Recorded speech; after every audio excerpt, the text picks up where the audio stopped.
propuesto un tema que, bueno, al menos empecemos a abordarlo. Bien, sí, sucintamente, a ver, hay muchísimo volumen de información respecto de delitos que son juzgados por un solo testigo. O sea, generalmente el abuso sexual, dice, es la palabra de uno contra el otro, claro. ¿Viste? Que se usa esa expresión.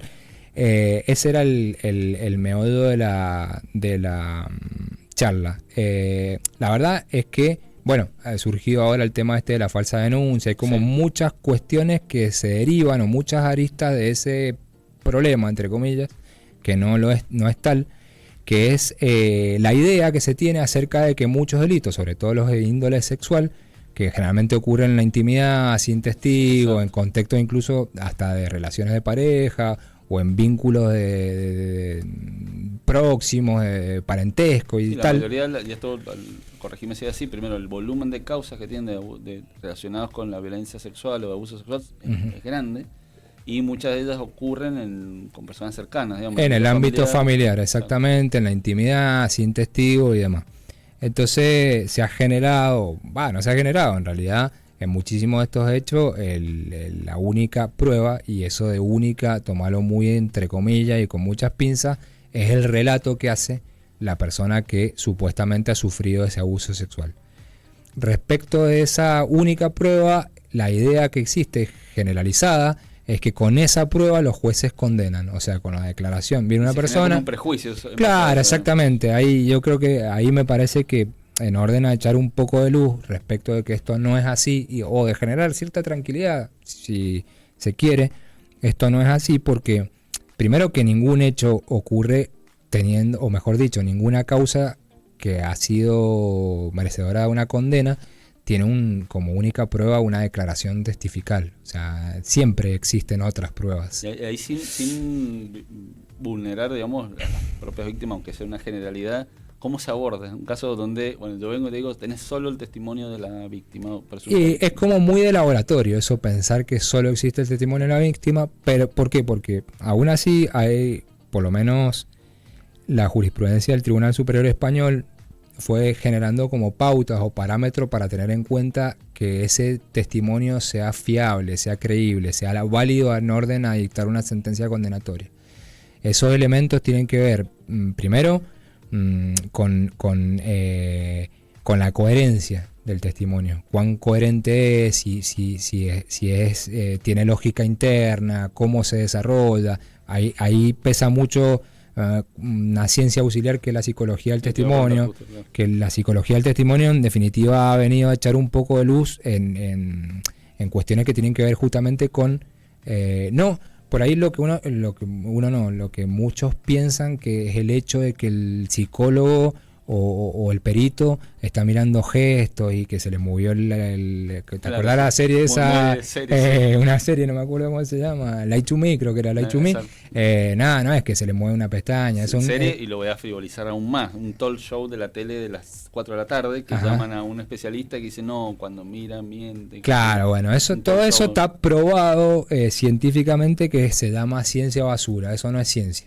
Es basura, no es ciencia basura, porque en realidad no existe ningún método fiable respecto de gestos, le tiembla la voz, cruzó los brazos, miró para arriba. Es relevante lo que estás diciendo, y ojalá lo escuchen todo. ¿Por qué? Porque esto nosotros preconfiguramos conceptos en base a lo que percibimos, que son cosas verosímiles, pero no reales.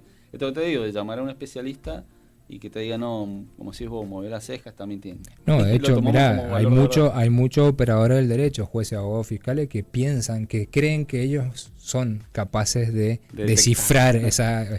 La verdad que se han hecho estudios incluso con interrogadores de la CIA, con gente que lleva muchísimos años interrogando, fiscales y jueces, y tienen un margen de error que es tirar una moneda 50 y 50 sería más fiable que los juicios de esas personas. Entonces eso es concretamente ciencia basura.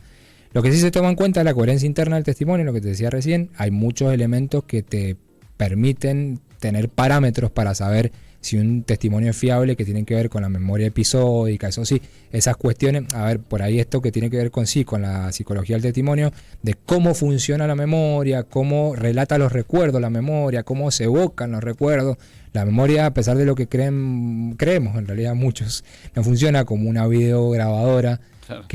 Que va registrando todas las imágenes y las va incorporando en una especie de disco rígido, en un pendrive, y después la reproduce exactamente fiel a lo que ocurrió. No, está atravesada por emociones, la memoria se condensa, se compacta, o sea, hay 1000 fenómenos que se producen que provocan distorsiones en la memoria, que son lo que sí evalúan. Sacándolo de lo penal, es como cuando uno recuerda unas vacaciones mucho mejor de lo que fue. Mil veces, siempre está el dicho ese que dicen que uno se acuerda del picnic, pero no se acuerda de las hormigas. Bueno, sí, atravesado por lo emocional, exactamente, con los recuerdos ocurre lo propio. Ahí, digamos, para no dejar la idea picando, pero nada, son elementos que tienen como un peso probatorio que no es liviano, digamos. Claro, no, o sea, la coherencia interna un juez la puede visualizar, ver, observar, chequear, ¿sí? Como elemento de soporte de esa evaluación, sí intervienen los psicólogos del testimonio, y ahí hay que ver otro aspecto que tiene que ver con el método que utilizan, cuán fiable es el método, qué margen de error tiene, por qué aplican ese método y no otro, o sea, una serie de parámetros que hacen a la validez de la psicología del testimonio, de la parte pericial, digámoslo así. Y eso lo cerramos, pero para seguirlo, porque la verdad es interesante, porque es muy actual. Estas pruebas te han servido para culpar a una persona y para absolver. No, o sea, ahí nos quedaríamos como en una primera capa del análisis, porque esa pericia psicológica puede, o sea, tampoco le podemos asignar un valor absoluto, ni mucho menos, porque, a ver, estamos hablando de psicología. La psicología es una ciencia, no es una ciencia dura, no es matemática, no es física, no es química. Tiene un margen de error importante. Entonces tenés dos elementos: el método que utilizó el psicólogo, que puede ser peor o mejor de acuerdo a la ciencia en particular, y a su vez cómo lo aplicó en el caso concreto, porque puede ser muy mal psicólogo y aplicarlo muy mal. Entonces el método es bueno, pero el psicólogo es malo. Entonces, bueno, hay que tomar en cuenta los dos elementos.